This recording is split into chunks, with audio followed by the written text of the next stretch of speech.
আলহামদুলিল্লাহি ওয়াকাফা ওয়া সালামুন আলা ইবাদিহিল্লাযিনা ইসতাফা আম্মা বা'দ আউযু বিল্লাহি মিনাশ শাইতানির রাজিম বিসমিল্লাহির রহমানির রহিম ইন্নামা বুইসতু মুআল্লিমা। সুপ্রিয় ভাই ও বোনেরা, আজ আমি আপনাদের সামনে রাসূল মকবুল সাল্লাল্লাহু আলাইহি ওয়াসাল্লামের ছোট্ট একটি হাদিস, যেটি ইবনে মাজাহ শরীফে বর্ণিত হয়েছে, সেই হাদিসটি উপস্থাপন করলাম। আল্লাহ রসুল সাল্লাল্লাহু আলাইহি ওয়াসাল্লাম এই হাদিসে বলছেন যে ইন্নামা বুইসতু মুআল্লিমা, অর্থাৎ আমাকে শিক্ষক হিসেবে পাঠানো হয়েছে।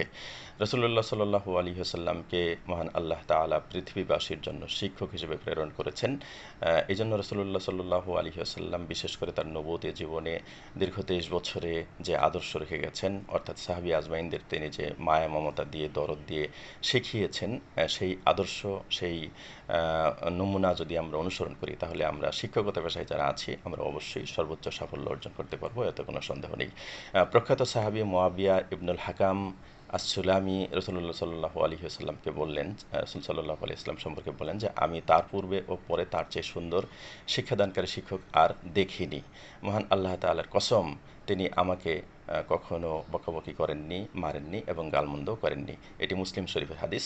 তো এই হাদিস থেকে আমরা শিক্ষা নিতে পারি, বিশেষ করে আমরা যারা শিক্ষকতার মহান পেশায় আছি, আমরা সকল শিক্ষার্থীকে সমান দরদ দিয়ে সমানভাবে দেখব এবং অত্যন্ত মায়া মমতা দিয়ে তাদেরকে শেখাবো এবং শিক্ষার্থীদের মাঝে জ্ঞান লাভের উৎসাহ তৈরি করব এবং একটি বিষয় বারবার করে বলবো, যাতে করে শিক্ষার্থীরা খুব সহজেই সেটি আয়ত্ত করতে পারে এবং শিক্ষার্থীদের এক কথায় একান্ত আপনজন হয়ে যাব আমরা, এবং তাদেরকে অহেতুক ধমকাধমকি করব না, অহেতুক শাসন করব না।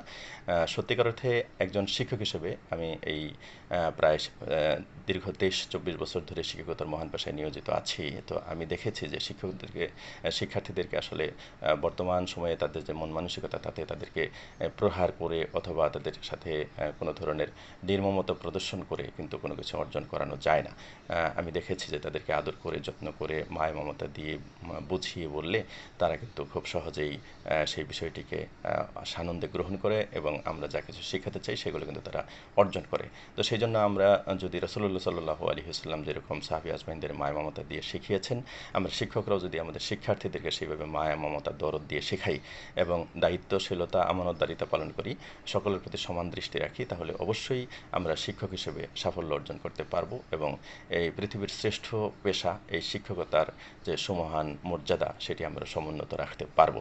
একজন শিক্ষক হিসেবে মহান আল্লাহ তাআলা আমাকে সেই তৌফিক দান করুন এবং আপনারা যারা শিক্ষকতা পেশায় আছেন সকলকে সেই তৌফিক দান করুন। আমিন। ওয়া আখিরু দাওয়ানা আলহামদুলিল্লাহি রাব্বিল আলামিন। আসসালামু আলাইকুম ওয়া রাহমাতুল্লাহি ওয়া বারাকাতুহু।